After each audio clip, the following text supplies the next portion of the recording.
Frindle Chapter 1, Nick. If you ask the kids and the teachers at Lincoln Elementary School to make 3 lists, all the really bad kids, all the really smart kids, and all the really good kids, Nick Allen would not be on any of them. Nick deserved a list all his own, and everybody knew it. Was Nick a troublemaker? Hard to say. One thing's for sure, Nick Allen had plenty of ideas, and he knew what to do with them. One time in 3rd grade, Nick decided to turn Mrs. Deaver's classroom into a tropical island. What kid in New Hampshire isn't ready for a little summer in February? So first he got everyone to make small palm trees out of green and brown construction paper and taped them onto the corners of each desk. Miss Deaver had only been a teacher for about 6 months, and she was delighted. That's so cute! The next day, all the girls wore paper flowers in their hair, and all the boys wore sunglasses and beach hats. Mrs. Deaver clapped her hands and said, "It's so colorful!" The day after that, Nick turned the classroom thermostat up to about 90 degrees with a little screwdriver he had brought from home. All the kids changed into shorts and t-shirts with no shoes. And when Mrs. Deaver left the room for a minute, Nick spread about 10 cups of fine white sand all over the classroom floor. Miss Deaver was surprised again at just how creative her students could be. But the sand got tracked out into the hall. It was hallway where Manny, the custodian, did not think it was creative at all, and he stomped right down to the office.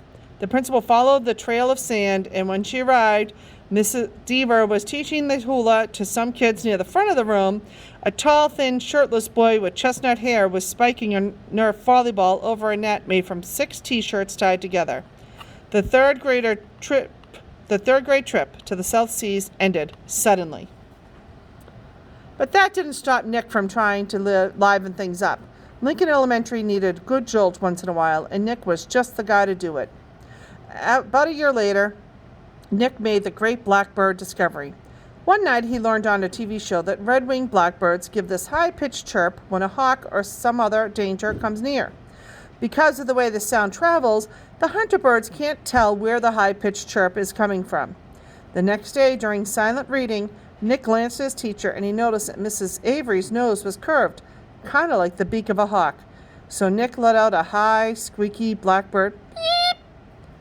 Mrs. Avery jerked her head up from her book and looked around. She couldn't tell who did it, so she just said shh to the whole class. A minute later, Nick did it again, louder. Beep!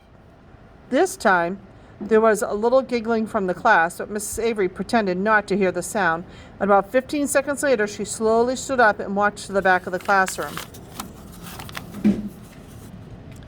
Without taking his eyes off the book and without moving at all, Nick put his heart and soul into the highest and most annoying chirp of all. Beep! Mrs. Avery pounced. "Janet Fisk, you stop that instant!" Janet, who was sitting 4 rows away from Nick, promptly turned white, then bright crimson. "But it wasn't me. Honest." There was a catch in Janet's voice, as if she might cry.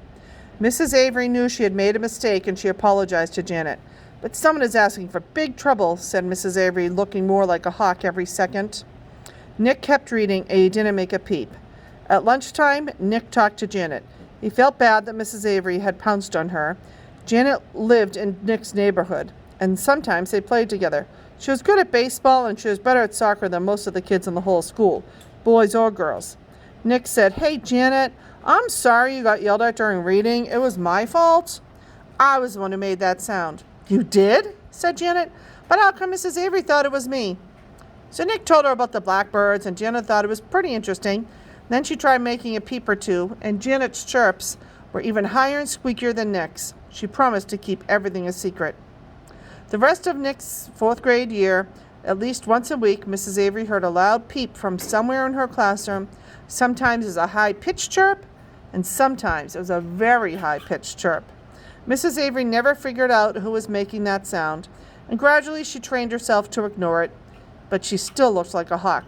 To Nick, the whole thing was just one long and successful science experiment, and Janet Fisk enjoyed it too. Chapter 2, Mrs. Granger. Fifth grade was different. That was a year to get ready for middle school. Fifth grade meant passing classes. It meant no morning recess. It meant real letter grades on your report cards, but most of all, it meant Mrs. Granger. There are about 150 kids in fifth grade, and there were 7 fifth grade teachers. 2 math, 2 science, 2 social studies, but only 1 language arts teacher. In language arts, Mrs. Granger had a monopoly and a reputation. Mrs. Granger lived alone in a tidy little house in the older part of town. She drove an old, pale blue car to school every morning, rain or shine, snow or sleet, hail or wind. She had a perfect attendance record that could be stretched back farther than anyone could remember. Her hair was almost white, swept away from her face up in something like a nest on the back of her head. Unlike some of the younger women teachers, she never wore pants to school. She had 2 skirt and jacket outfits, her gray uniform and her blue uniform, which she always wore over a white shirt with a little cameo pin at the neck. And Mrs. Granger was one of those people who never sweats. It had to be over 90 degrees before she even took off her jacket. She was small as teachers go. There were even some fifth graders who were taller. But Mrs. Granger seems like a giant. It was her eyes that did it.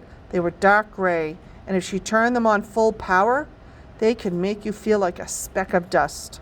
Her eyes could twinkle and laugh too, and kids said she could crack really funny jokes. But it wasn't the jokes that made her famous. Everyone was sure that Mrs. Granger had X-ray vision. Don't even think about chewing a piece of gum within 50 feet of her. If you did, Mrs. Granger would see you, catch you, and make you stick the gum onto a bright yellow index card. Then she would safety pin the card to the front of your shirt, and you'd have to wear it for the rest of the school day. After that, you had to take it home and have your mom or dad sign it and bring it back to Mrs. Granger the next day. And it didn't matter to Mrs. Granger if you weren't in 5th grade, because the way she saw it, sooner or later, you would be. All the kids at Lincoln Elementary School knew that at the end of the line, 5th grade, Mrs. Granger would be the one grading their spelling tests and their reading tests, and worst of all, their vocabulary tests, week after week, month after month. Every language arts teacher in the world enjoys making kids use the dictionary. Check your spelling, check that definition, check those syllable breaks. But Mrs. Granger didn't just enjoy the dictionary, she loved the dictionary, almost worshipped it. Her weekly vocabulary list was 35 words long, sometimes longer. As if that wasn't bad enough, there was a word for the day on the blackboard every morning. If you gave yourself a day off and didn't write one down and look it up and learn the definition, sooner or later, Mrs. Granger would find out. And then, just for you, there would be 2 words of the day for the whole week.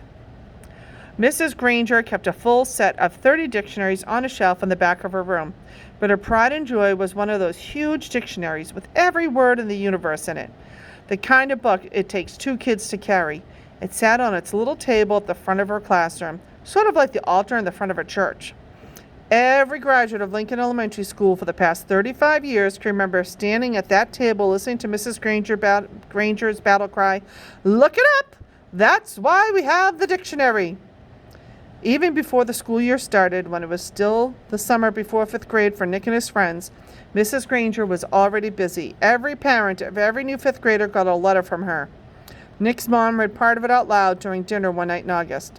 Every home is expected to have a good dictionary in it so that each student can do his or her homework properly.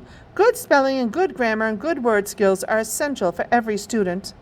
Clear thinking requires a command of the English language, and 5th grade is the ideal time for every girl and boy to acquire an expanded vocabulary. And then there was a list of the dictionaries that Mrs. Granger thought would be acceptable for home study.